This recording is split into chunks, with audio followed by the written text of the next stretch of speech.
Welcome back to the program. Joining me now, Shannon Newton. She is the president of the Arkansas Trucking Association. Always good to see you. Thank you for my having friend. me. Thank you for being here. We are in what economists and trucking executives call a freight recession, which I'm presuming is different than a recession.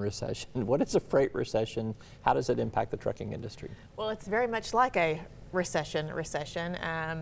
I think we've defined it kind of as a contraction in the demand over some sort of measurable period. The industry numbers indicate a contraction in demand 2 months in a row.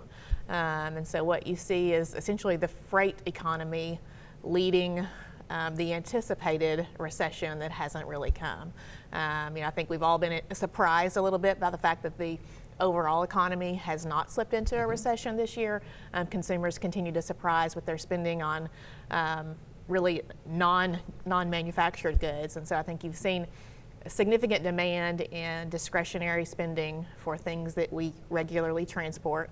And consumers are spending their money on leisure, travel, restaurants. And so our industry is bearing the brunt of that. Yeah. What does a trucking executive typically do when they're in that kind of recessionary period? Do they start laying off people? Do they just not run as many routes? Do they not fill the trucks up as much as they want? I mean, what's the end effect? Yeah, I think you see all sorts of cost-cutting measures, and it depends. It's somewhat of a hold-on embrace. I think our industry is incredibly cyclical, and so we anticipate that the demand will return. But what do you do in the meantime? And certainly some cost-cutting measures like hiring freezes. You're seeing some of that. FedEx obviously has made the news and doing some furloughs and layoffs and consolidation. But predominantly you just see kind of a hold tight. Let's perhaps not invest in new equipment or hold off that investment maybe a quarter or two if you're looking at rolling over your fleet or buying new trucks or investing into new technology. You just get a little bit more apprehensive about making those decisions. I know trucking well enough to know it always rebounds. It always comes back. So I know that better days will be ahead there. Let's talk about workforce. This is something that you guys have worked on for decades. We'll continue to work on for decades to come.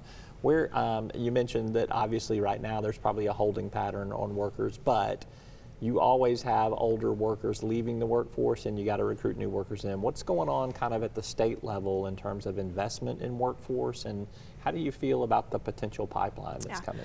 I think a major challenge for our industry is providing that bridge from education to employment.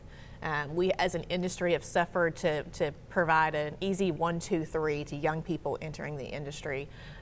We, as you mentioned, historically have employed we have a very old workforce, and we have not really transitioned well into the new economy and the new workforce trends. And so in the legislature, you saw a lot of attention on the trades and how do we help young people become aware of the opportunities that exist beyond a 4-year college degree.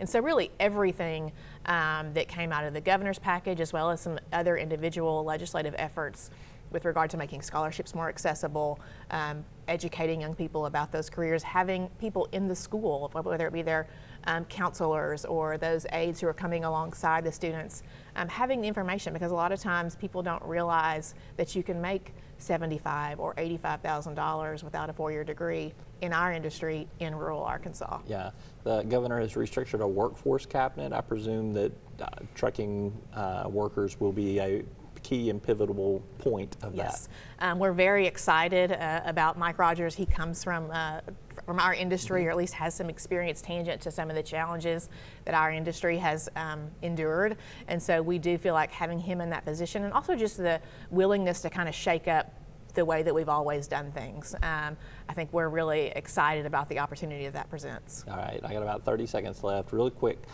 West Memphis opened a commercial truck park, and this was a big deal. Why? It's a big deal for our industry because truck parking touches everything, whether it be the safety of the driver, the safety of the motoring public, recruiting drivers to a lifestyle in which we demonstrate that we care about where they have, the places that they have to rest, and the efficiency of the industry. All right. It's a pretty cool deal too, isn't it? Shannon Newton, she's the president of the Arkansas Trucking Association. Always good to be with you. Thank you so much. Thank you for being here.